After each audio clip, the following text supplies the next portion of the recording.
Mom working in the computer.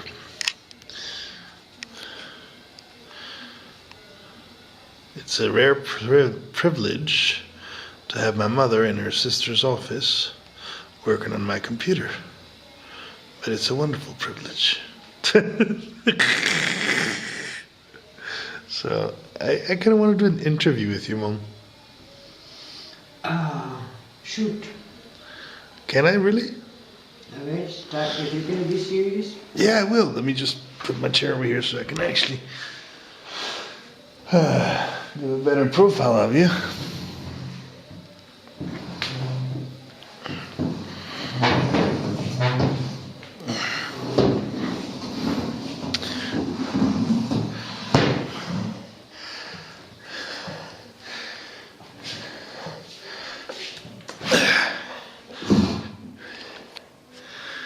Did you honestly believe you would become a Hare Krishna when you were a young little girl in Las Lomas?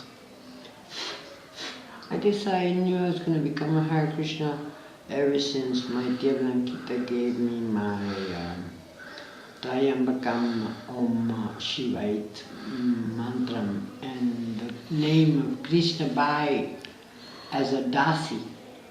Maybe she knew what she was doing, maybe she didn't know what she was doing, but certainly it was in the perfect plan of Krishna for me to take it so.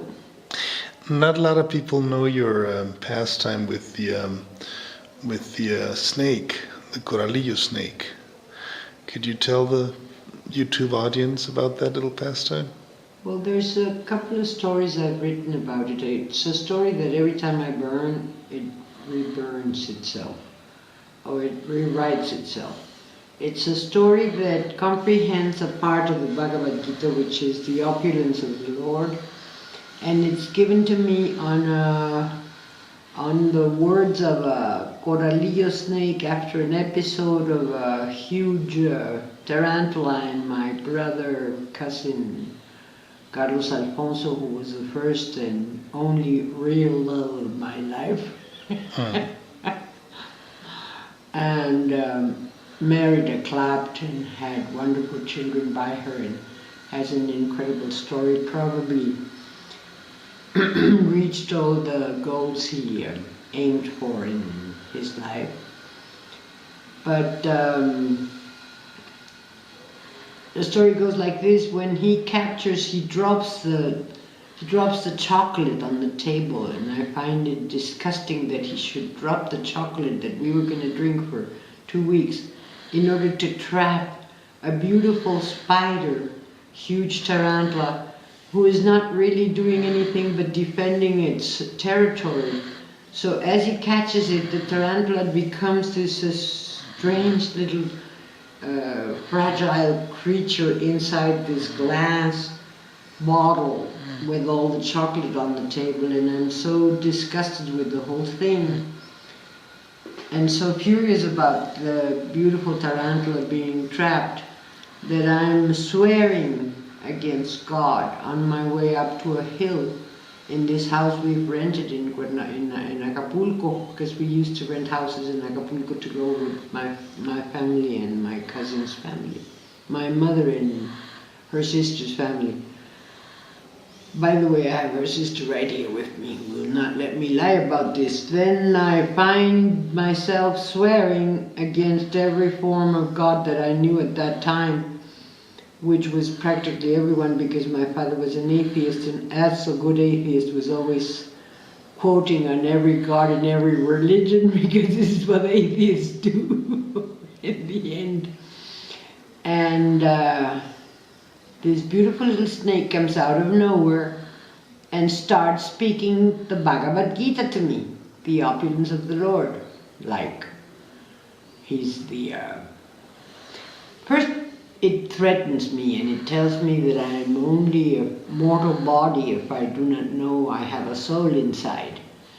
And then it gives me the pleasure of knowing that I am an eternal soul anyway, about to die of the bite of a coralillo who is going to give me an opportunity to live in order to pass on this beautiful message about the Lord and speaks about the sweet Lord Krishna in the Bhagavad Gita.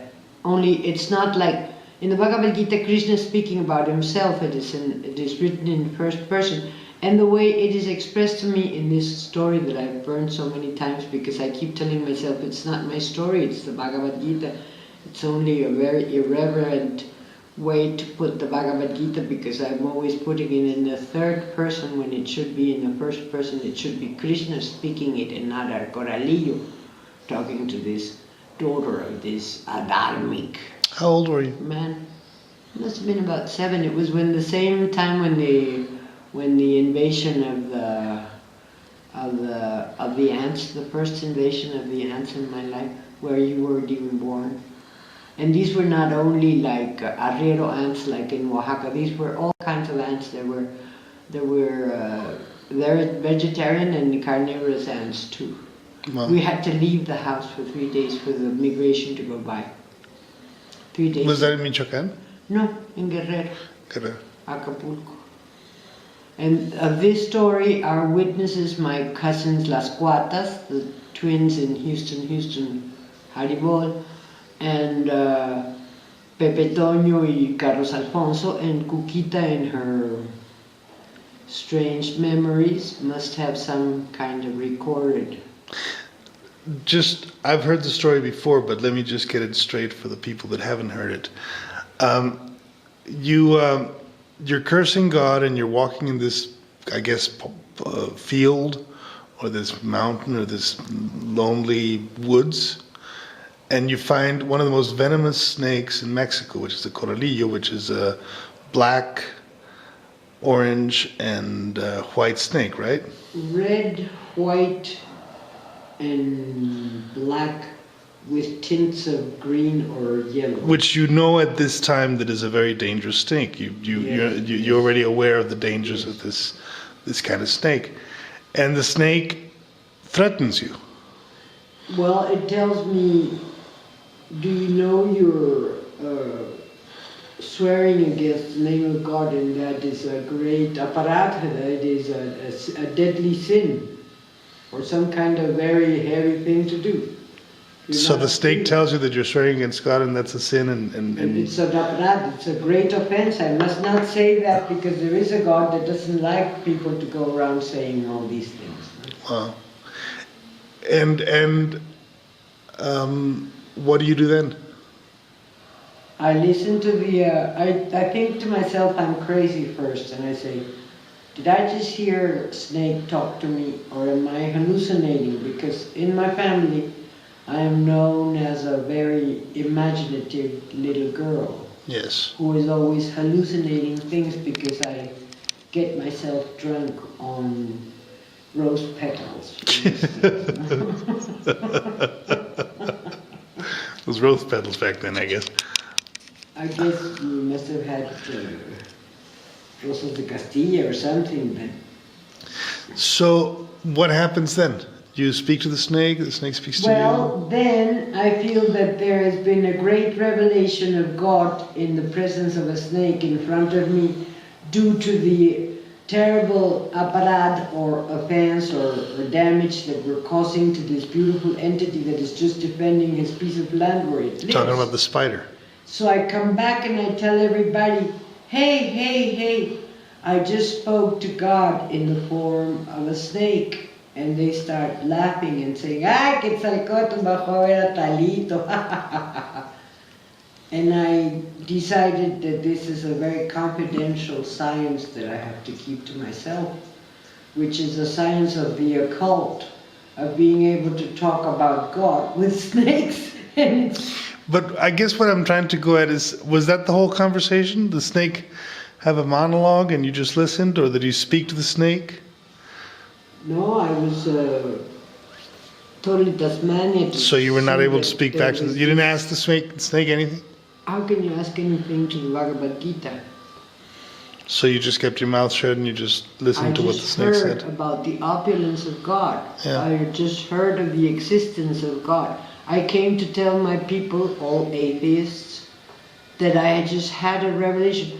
I guess my Aunt Blanca, who was already doing some Hatha yoga, kind of saw some light in my eyes as I said it, because she said something like, let her, don't fool around, no se burlen de ella, no, don't mock her. Yeah. She's being serious, she's suffering the spider trap. Thank you for the snake story. Is there anything else you want to add about the snake story? Anything else that comes to your mind? Maybe one day you should take it and read it, because it's actually. I've actually read. I've read it. I read all the. Opulence of the Lord. I've read all the snake stories. And not- No, I just wanted to have it on the camera so we can put it on. I know the story well. I mean, you've told it to me a couple of times, and I've actually read it Como on un one of your. producto de mi mente y de mi vientre, querido hijo mío, y para los youtubers que conversan también en español, podemos decir que tu imaginación no excede a la mía, pero sí se acerca mucho. Okay. On that note, let me